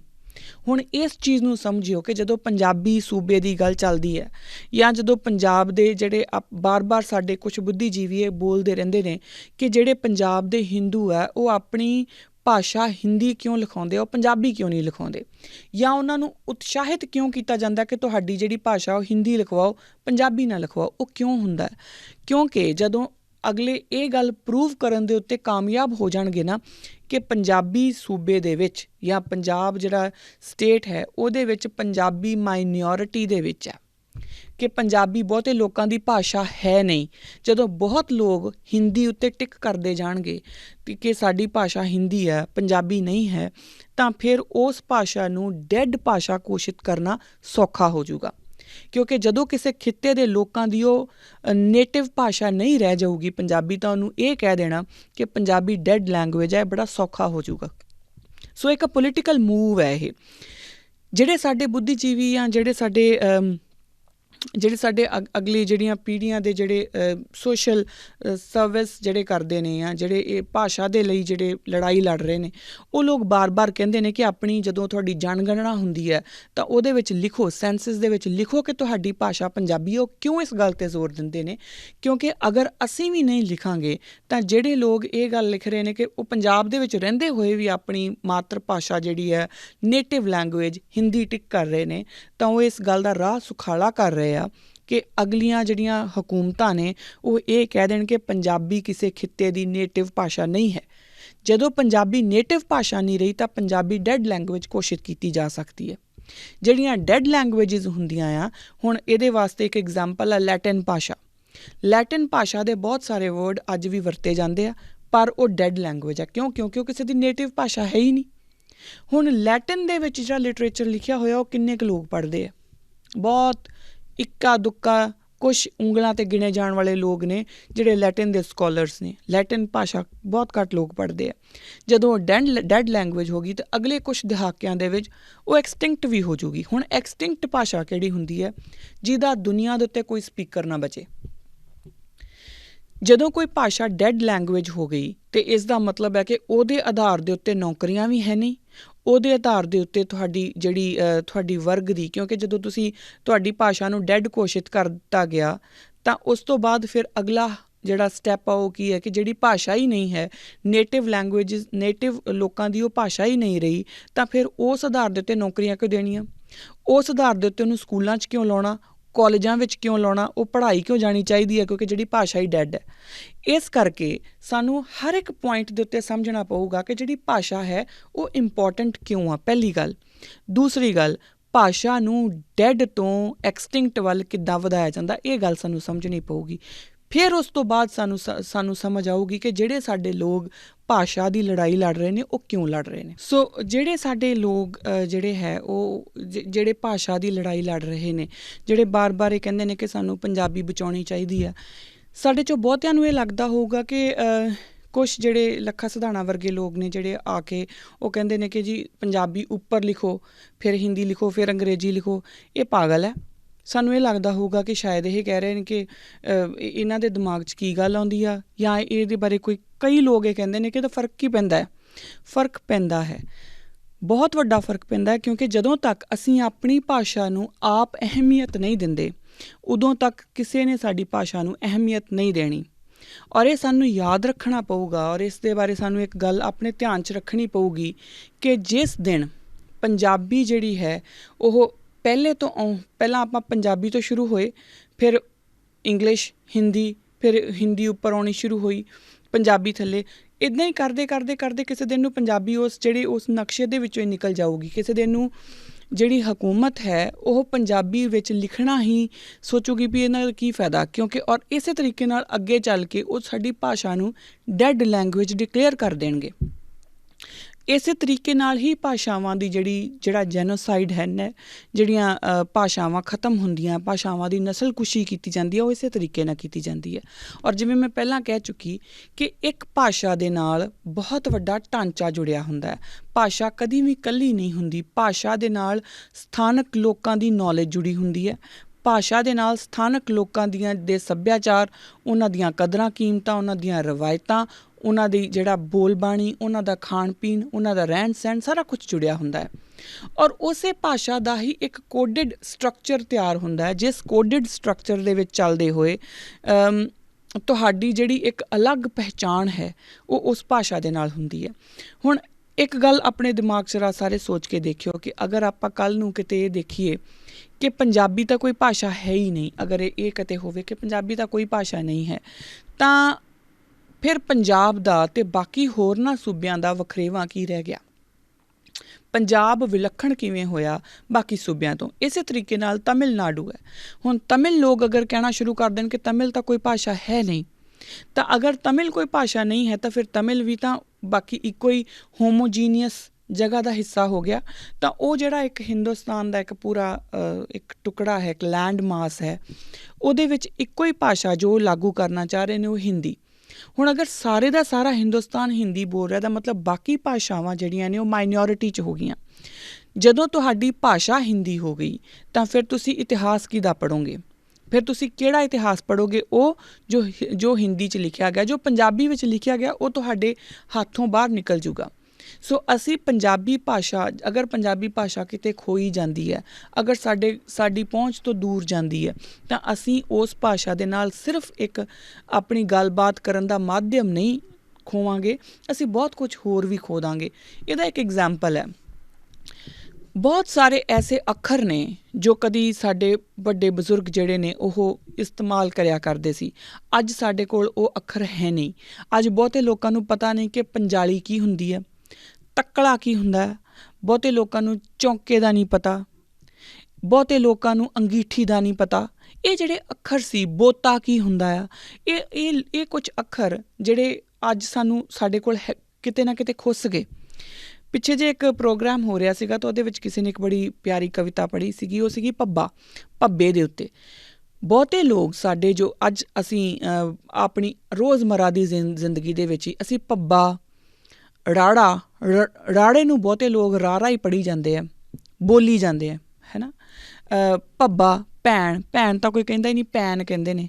ਉਹ ਹਰਮਿੰਦਰ ਕੌਰ ਹੈਗੇ, ਉਹਨਾਂ ਨੇ ਇੱਕ ਬੜੀ ਵਧੀਆ ਇਹਦੇ ਉੱਤੇ ਕਵਿਤਾ ਪੜ੍ਹੀ ਸੀਗੀ ਬਾਕਾਇਦਾ, ਕਿ ਭੱਬੇ ਦੀ ਜਿਹੜੀ ਹੈ ਨਾ ਉਹ ਬਿਲਕੁਲ ਨਿਲਾਮੀ ਹੋ ਗਈ। ਔਰ ਸਿਰਫ ਭੱਬੇ ਦੀ ਕਾਹਨੂੰ, ਹੋਰ ਵੀ ਕਈ ਅੱਖਰ ਨੇ, ਉਹ ਧੁਨੀਆਂ ਜਿਹੜੀਆਂ ਨੇ ਸਾਡੇ ਕੋਲੋਂ ਖੋਈਆਂ ਜਾ ਰਹੀਆਂ ਨੇ। ਹੁਣ ਜਦੋਂ ਇਹ ਜ਼ਰਾ ਸੋਚ ਕੇ ਦੇਖਿਓ ਕਿ ਜਦੋਂ ਆਪਾਂ ਭੱਬੇ ਦੀ ਗੱਲ ਕਰਾਂਗੇ ਤੇ ਭਲਾ ਜਦੋਂ ਅਸੀਂ ਭੱਬਾ ਹੀ ਖ਼ਤਮ ਕਰਤਾ ਤੇ ਉਹ ਪੱਲਾ ਬਣ ਗਿਆ। ਇਸੇ ਤਰੀਕੇ ਨਾਲ ਜਿਹੜਾ ਰਾੜਾ ਹੈ, ਜਦੋਂ ਰਾੜਾ ਖ਼ਤਮ ਹੋ ਗਿਆ, ਰਾਰਾ ਬਣ ਗਿਆ, ਤਾਂ ਫਿਰ ਵੀ ਸਾਡੇ ਕੋਲ ਧੁਨੀ, ਜਦੋਂ ਸਾਡੇ ਕੋਲ ਧੁਨੀਆਂ ਖ਼ਤਮ ਹੋ ਗਈਆਂ, ਸਾਡੇ ਅੱਖਰਾਂ ਦੇ ਮਾਇਨੇ ਬਦਲ ਜਾਣਗੇ। ਪਹਿਲਾਂ ਤਾਂ ਕੁਝ ਐਸੇ ਅੱਖਰ ਨੇ ਜੋ ਸਾਡੇ ਗੁਰੂ ਗ੍ਰੰਥ ਸਾਹਿਬ ਮਹਾਰਾਜ ਦੇ ਵਿੱਚ ਦਰਜ ਨੇ ਔਰ ਸਾਨੂੰ ਸਮਝ ਹੀ ਨਹੀਂ ਆਉਂਦੀ ਕਿ ਉਹ ਅੱਖਰ ਕੀ ਹੈ, ਕਿਉਂਕਿ ਉਹ ਰਵਾਇਤੀ ਅੱਖਰ ਸੀ ਜੋ ਅਸੀਂ ਆਪਣੀ ਭਾਸ਼ਾ ਦੇ ਵਿੱਚੋਂ ਕਿਤੇ ਗਵਾ ਲਏ। ਅਸੀਂ ਉਹਨਾਂ ਭਾਸ਼ਾਵਾਂ ਦੇ ਵਿੱਚੋਂ ਬਹੁਤੇ ਲੋਕ ਤਾਂ ਔਰ ਇਹਦੇ ਵਿੱਚ ਮੈਂ ਵੀ ਇੱਕ ਆਉਂਦੀ ਹਾਂ, ਬਹੁਤ ਸਾਰੇ ਅਸੀਂ ਸਾਰੇ ਇਕੱਠੇ ਹੀ ਹਾਂ, ਕਿ ਜਦੋਂ ਅਸੀਂ ਪੰਜਾਬੀ ਬੋਲ ਰਹੇ ਹੁੰਦੇ ਹਾਂ ਤਾਂ ਵਿੱਚ ਇੱਕ ਅੱਖਰ ਜਿਹੜਾ ਅੰਗਰੇਜ਼ੀ ਦਾ ਬੋਲ ਦਈਦਾ, ਤਾਂ ਕੋਈ ਪੁੱਛੇ ਕਿ ਇਸ ਅੰਗਰੇਜ਼ੀ ਦੇ ਅੱਖਰ ਨੂੰ ਪੰਜਾਬੀ 'ਚ ਟਰਾਂਸਲੇਟ ਕਰੀ, ਅਤੇ ਸਾਨੂੰ ਉਹਦਾ ਪੰਜਾਬੀ ਦਾ ਜਿਹੜਾ ਬਦਲ ਹੈ ਉਹ ਲੱਭਦਾ ਹੀ ਨਹੀਂ, ਉਹ ਟਰਾਂਸਲੇਸ਼ਨ ਹੀ ਨਹੀਂ ਲੱਭਦੀ ਕਿ ਉਹਦਾ ਕੀ ਹੈ, ਉਹਦਾ ਪੰਜਾਬੀ ਭਾਸ਼ਾ ਦੇ ਵਿੱਚ ਉਹਦਾ ਅਨੁਵਾਦ ਕੀ ਹੋਊਗਾ, ਸਾਨੂੰ ਇਹ ਲੱਭਦਾ ਨਹੀਂ। ਅਤੇ ਜਦੋਂ ਸਾਨੂੰ ਉਹ ਲੱਭਦਾ ਨਹੀਂ, ਦਾ ਮਤਲਬ ਹੈ ਕਿ ਉਹ ਅੱਖਰ ਸਾਡੇ ਕੋਲੋਂ ਕਿਤੇ ਖੁੰਝ ਗਿਆ। ਹੁਣ ਜਦੋਂ ਸਾਡੇ ਕੋਲ ਅੱਖਰ ਬਾ ਅੱਖਰ ਚੀਜ਼ਾਂ ਖੁੰਝਦੀਆਂ ਜਾਣਗੀਆਂ, ਇੱਕ ਤਾਂ ਹੈ ਕਿ ਪੰਜਾਬੀ ਭਾਸ਼ਾ ਨੂੰ ਗਵਾਚਣ ਦੀ ਜਿਹੜੀ ਇੱਕ ਵੱਡੀ ਢਾਂਚਾ ਹੈ, ਜੋ ਇੱਕ ਵੱਡੀ ਗੱਲ ਹੈ ਨਾ, ਕਿ ਇੱਕ ਓਵਰਆਲ ਜੇ ਸਾਡਾ ਪੰਜਾਬੀ ਖ਼ਤਮ ਹੋ ਜਾਂਦੀ ਹੈ ਤਾਂ ਫਿਰ ਅਸੀਂ ਕਿੱਥੇ ਖਲੋਤੇ ਹਾਂ? ਕਿਤੇ ਵੀ ਨਹੀਂ। ਜੇ ਪੰਜਾਬੀ ਨੂੰ, ਔਰ ਅਗਲੀ ਗੱਲ ਜਿਹੜੀ ਆਪਾਂ ਕੀਤੀ ਉਹ ਇਹ ਹੈ ਕਿ ਪੰਜਾਬੀ ਨੂੰ ਡੈਡ ਲੈਂਗੁਏਜ ਘੋਸ਼ਿਤ ਕਰਨ ਤੋਂ ਐਕਸਟਿੰਕਟ ਲੈਂਗੁਏਜ ਘੋਸ਼ਿਤ ਕਰਨ ਦੇ ਵਿੱਚ ਬਹੁਤਾ ਸਮਾਂ ਨਹੀਂ ਲੱਗਣਾ ਜੇ ਅਸੀਂ ਅੱਜ ਨਾ ਸੰਭਲੇ। ਅਤੇ ਤੀਸਰੀ ਗੱਲ ਇਹ ਆਉਂਦੀ ਹੈ ਕਿ ਅਸੀਂ ਆਪਣੇ ਵਿਅਕਤੀਗਤ ਪੱਧਰ ਦੇ ਉੱਤੇ ਕੀ ਕੰਮ ਕਰ ਸਕਦੇ ਹਾਂ। ਜਿਹੜੀਆਂ ਸਾਡੀਆਂ ਧੁਨੀਆਂ ਨੇ, ਸਭ ਤੋਂ ਪਹਿਲਾਂ ਤਾਂ ਆਪਾਂ ਉਹਨਾਂ ਧੁਨੀਆਂ ਨੂੰ ਪੱਕਾ ਕਰਨਾ ਸ਼ੁਰੂ ਕਰੀਏ। ਦੂਸਰੀ ਗੱਲ ਜਿਹੜੀ ਇੰਪੋਰਟੈਂਟ ਹੈ ਉਹ ਇਹ ਹੈ ਕਿ ਜਿਹੜੀ ਸਿਰਫ ਇੱਕ ਧੁਨੀ ਦੀ ਗੱਲ ਹੀ ਨਹੀਂ, ਜਿਹੜੇ ਅੱਖਰ ਵੀ ਸੀ, ਜੋ ਸਾਡੇ ਪੁਰਾਣੇ ਅੱਖਰ ਸੀ, ਸਿਰਫ ਇੰਨੀ ਗੱਲ ਕਹਿ ਕੇ ਪੱਲਾ ਨਾ ਝਾੜ ਲਿਆ ਕਰੀਏ ਕਿ ਸਾਡੇ ਬੱਚਿਆਂ ਨੂੰ ਤਾਂ ਬੋਲਣੇ ਹੀ ਨਹੀਂ ਆਉਂਦੇ ਜੀ, ਜਾਂ ਸਾਡੇ ਬੱਚੇ ਨੂੰ ਸਮਝ ਹੀ ਨਹੀਂ ਆਉਣੀ। ਉਹਨਾਂ ਨੂੰ ਸਮਝਾਓ ਤਾਂ ਸਹੀ ਕਿ ਕੀ ਹੁੰਦਾ। ਬੇਸ਼ੱਕ ਪੰਜਾਲੀਆਂ ਅੱਜ ਨਹੀਂ ਹੈਗੀਆਂ, ਬੇਸ਼ੱਕ, ਪਰ ਫੋਟੋਆਂ ਤਾਂ ਕਿਤੇ ਨਾ ਕਿਤੇ ਅਵੇਲੇਬਲ ਹੋਣਗੀਆਂ। ਉਹਨਾਂ ਬੱਚਿਆਂ ਨੂੰ ਦੱਸੋ ਤਾਂ ਸਹੀ ਆਪਣੇ ਘਰ ਦੇ ਵਿੱਚ ਕਿ ਬਈ ਆਹ ਪੰਜਾਲੀ ਹੋਇਆ ਕਰਦੀ ਸੀ। ਉਹਨਾਂ ਨੂੰ ਦੱਸੋ ਤਾਂ ਸਹੀ ਕਿ ਊੜਾ ਕੱਲਾ ਊਠ ਹੀ ਨਹੀਂ ਹੁੰਦਾ, ਊਠ ਨੂੰ ਬੋਤਾ ਵੀ ਕਿਹਾ ਜਾਂਦਾ। ਇਹ ਗੱਲਾਂ ਸਮਝਾਉਣੀਆਂ ਤਾਂ ਸਾਨੂੰ ਹੀ ਪੈਣਗੀਆਂ ਨਾ। ਆਪਣੇ ਘਰਾਂ ਦੇ ਵਿੱਚ ਜੋ ਪੰਜਾਬੀ ਹੈ, ਜੋ ਉਸਦੀ ਇੱਕ ਜੋ ਉਹਦੇ ਵੋਕੈਬਲਰੀ ਹੈ, ਉਹਨੂੰ ਸੁਰਜੀਤ ਕਰਨ ਦੀ ਕੋਸ਼ਿਸ਼ ਕਰੀਏ। ਅਸੀਂ ਬਹੁਤ ਖੁਸ਼ ਹੁੰਦੇ ਹਾਂ ਜਦੋਂ ਕੋਈ ਅੰਗਰੇਜ਼ੀ ਭਾਸ਼ਾ ਬੋਲਦਾ ਇੱਕ ਕੋਈ ਬੜਾ ਡਿਫੀਕਲਟ ਅੱਖਰ ਬੋਲ ਦਿੰਦਾ ਤਾਂ ਅਸੀਂ ਇਹਨੂੰ ਕਹਿੰਦੇ ਕਿ ਇਹਦੀ ਨਾ ਵੋਕੈਬਲਰੀ ਬਹੁਤ ਸੋਹਣੀ ਆ ਇੰਗਲਿਸ਼ ਦੀ। ਇਹੀ ਚੀਜ਼ ਅਸੀਂ ਪੰਜਾਬੀ 'ਚ ਕਿਉਂ ਨਹੀਂ ਕਰਦੇ? ਅਸੀਂ ਪੰਜਾਬੀ ਨੂੰ ਵੀ ਉਸ ਲੈਵਲ ਦੇ ਉੱਤੇ ਕਿਉਂ ਨਹੀਂ ਦੇਖਣਾ ਸ਼ੁਰੂ ਕਰਦੇ? ਉਹਦਾ ਕਾਰਨ ਇਹ ਹੈ ਕਿ ਜਿਹੜੇ ਸਾਡੇ ਦਿਮਾਗ ਨੇ, ਖਾਸ ਤੌਰ 'ਤੇ ਪੰਜਾਬੀ ਲੋਕਾਂ ਦੇ ਦਿਮਾਗ ਜਿਹੜੇ ਨੇ, ਉਹ ਅਜੇ ਵੀ ਕਲੋਨੀਅਲ ਮਾਈਂਡਸੈਟ ਦੇ ਨਾਲ ਚੱਲ ਰਹੇ। ਅੱਜ ਵੀ ਅਸੀਂ ਗੁਲਾਮ ਹੀ ਮਾਨਸਿਕਤਾ ਦੇ ਵਿੱਚ ਜੀ ਜਾ ਰਹੇ ਹਾਂ। ਇਹੀ ਕਾਰਨ ਹੈ ਕਿ ਅਸੀਂ ਅੰਗਰੇਜ਼ੀ ਭਾਸ਼ਾ ਨੂੰ ਭਾਸ਼ਾ ਨਾ ਸਮਝ ਕੇ ਇੰਟੈਲੀਜੈਂਸ ਦਾ ਪੈਰੀਮੀਟਰ ਮੰਨ ਲਿਆ। ਅਸੀਂ ਇਹ ਮੰਨਦੇ ਹਾਂ ਕਿ ਜਿੰਨਾ ਜ਼ਿਆਦਾ ਕੋਈ ਅੰਗਰੇਜ਼ੀ ਬੋਲ ਸਕਦਾ ਓਨਾ ਜ਼ਿਆਦਾ ਉਹ ਇੰਟੈਲੀਜੈਂਟ ਹੈ, ਓਨੀ ਜ਼ਿਆਦਾ ਉਹਨੂੰ ਆਪਣੀ ਉਹਨੂੰ ਆਪਣੀ ਸਬਜੈਕਟ ਦੀ ਨੌਲੇਜ ਆ, ਓਨਾ ਹੀ ਜ਼ਿਆਦਾ ਉਹ ਕਿਤੇ ਅੱਗੇ ਕੁਛ ਬਣ ਜਾਊਗਾ। ਜਿਹੜਾ ਬੰਦਾ ਪੰਜਾਬੀ 'ਚ ਠੇਠ ਪੰਜਾਬੀ 'ਚ ਗੱਲ ਕਰਦਾ ਹੁੰਦਾ, ਆਪਾਂ ਦੇਸੀ ਕਹਿ ਕੇ, ਪੇਂਡੂ ਕਹਿ ਕੇ ਵੈਸੇ ਕਹਿੰਦੇ ਚੱਲ ਇਹ ਤਾਂ ਦੇਸੀ ਹੈ, ਤਾਂ ਪੇਂਡੂ ਹੈ। ਬੇਸਿਕਲੀ ਉਹ ਹੈ ਕਿ ਉਹ ਸਾਡਾ ਆਪਣਾ ਕੋਲੋਨਾਈਜ਼ਡ ਮਾਈਂਡ ਆ, ਸਾਡਾ ਆਪਣਾ ਦਿਮਾਗ ਜੋ ਅਜੇ ਵੀ ਕਲੋਨੀਅਲ ਜਗ੍ਹਾ ਦੇ ਉੱਤੇ ਬੈਠਾ, ਅੱਜ ਵੀ ਅਸੀਂ ਗੁਲਾਮ ਹੀ ਹਾਂ, ਉਹ ਉਹਨੂੰ ਹੀ ਦਰਸਾਉਂਦਾ। ਸੋ ਜਿਸ ਤਰੀਕੇ ਨਾਲ ਅਸੀਂ ਬਾਕੀ ਭਾਸ਼ਾਵਾਂ ਨੂੰ ਪਿਆਰ ਕਰਦੇ ਹਾਂ ਨਾ, ਉਸੇ ਤਰੀਕੇ ਨਾਲ ਇਹ ਵੀ ਸੋਚੀਏ ਕਿ ਪੰਜਾਬੀ ਦੇ ਜਿਹੜੇ ਖੁੱਸੇ ਹੋਏ ਵਰਡ ਨੇ, ਜਿਹੜੇ ਗਵਾਚੇ ਹੋਏ ਵਰਡ ਨੇ, ਅਸੀਂ ਉਹਨਾਂ ਨੂੰ ਅੱਖਰ ਨੇ, ਉਹਨਾਂ ਨੂੰ ਦੁਬਾਰਾ ਸੁਰਜੀਤ ਕਰਨਾ ਸ਼ੁਰੂ ਕਰੀਏ ਆਪਣੀ ਰੋਜ਼ਮर्रा ਦੀ ਜ਼ਿੰਦਗੀ ਦੇ ਵਿੱਚ। ਡੋਰ ਨੂੰ ਦਰਵਾਜ਼ਾ, ਬੂਹਾ ਕਹਿਣਾ ਸ਼ੁਰੂ ਕਰੀਏ, ਹੈ ਨਾ। ਵਿੰਡੋ ਨੂੰ ਖਿੜਕੀ ਜਾਂ ਝਰੋਖਾ ਜਾਂ ਜੋ ਵੀ ਜਿਹਦੀ ਵੀ ਭਾਸ਼ਾ ਦੇ ਵਿੱਚ ਜੋ ਵੀ ਕਿਹਾ ਜਾਂਦਾ ਸੀ, ਉਸ ਤਰੀਕੇ ਨਾਲ ਕਹਿਣਾ ਸ਼ੁਰੂ ਕਰੀਏ। ਆਪਣੀ ਭਾਸ਼ਾ ਨੂੰ ਸੁਰਜੀਤ ਕਰਨ ਦਾ ਜੇਕਰ ਜ਼ਿੰਮਾ ਹੈ ਕਿਸੇ ਉੱਤੇ, ਉਹ ਸਾਡੇ 'ਤੇ ਹੈ। ਜੇਕਰ ਇਸ ਨੂੰ ਕੋਈ ਸੁਰਜੀਤ ਕਰ ਸਕਦਾ ਤਾਂ ਆਪਾਂ ਹੀ ਕਰ ਸਕਦੇ ਹਾਂ। ਅੱਜ ਦੀਆਂ ਮੇਰੀਆਂ ਇੰਨੀਆਂ ਕੀ ਬੇਨਤੀਆਂ ਪ੍ਰਵਾਨ ਕਰਨਾ। ਅਗਲੇ ਐਪੀਸੋਡ ਦੇ ਵਿੱਚ ਆਪਾਂ ਗੁਰਮੁਖੀ ਲਿਪੀ ਬਾਰੇ ਗੱਲ ਕਰਾਂਗੇ ਔਰ ਗੁਰੂ ਅੰਗਦ ਦੇਵ ਪਾਤਸ਼ਾਹ ਨੇ ਸਾਨੂੰ ਕਿਸ ਤਰੀਕੇ ਨਾਲ ਗੁਰਮੁਖੀ ਨੂੰ ਨਿਯਮ ਦੇ ਰੂਪ ਦੇ ਵਿੱਚ ਸਿੱਖਾਂ ਨੂੰ ਦਿੱਤਾ ਹੈ ਔਰ ਸਿੱਖਾਂ ਲਈ ਕਿੰਨਾ ਜ਼ਰੂਰੀ ਹੈ ਇਸ ਨਿਯਮ ਨੂੰ ਮੰਨਣਾ। ਇਹਦੇ ਬਾਰੇ ਆਪਾਂ ਅਗਲੇ ਐਪੀਸੋਡ ਦੇ ਵਿੱਚ ਗੱਲ ਕਰਾਂਗੇ। ਅੱਜ ਦੇ ਲਈ ਦਿਓ ਮੈਨੂੰ ਇਜਾਜ਼ਤ। ਅਗਰ ਮੇਰੇ ਕੋਲ ਕੋਈ ਗਲਤੀ ਹੋ ਗਈ ਹੋਵੇ ਤਾਂ ਦੋਨੋਂ ਹੱਥ ਚਾਰ ਜੋੜ ਕੇ ਖਿਮਾ ਦੀ ਜਾਚਕ ਹਾਂ ਜੀ। ਵਾਹਿਗੁਰੂ ਜੀ ਕਾ ਖਾਲਸਾ, ਵਾਹਿਗੁਰੂ ਜੀ ਕੀ ਫਤਿਹ।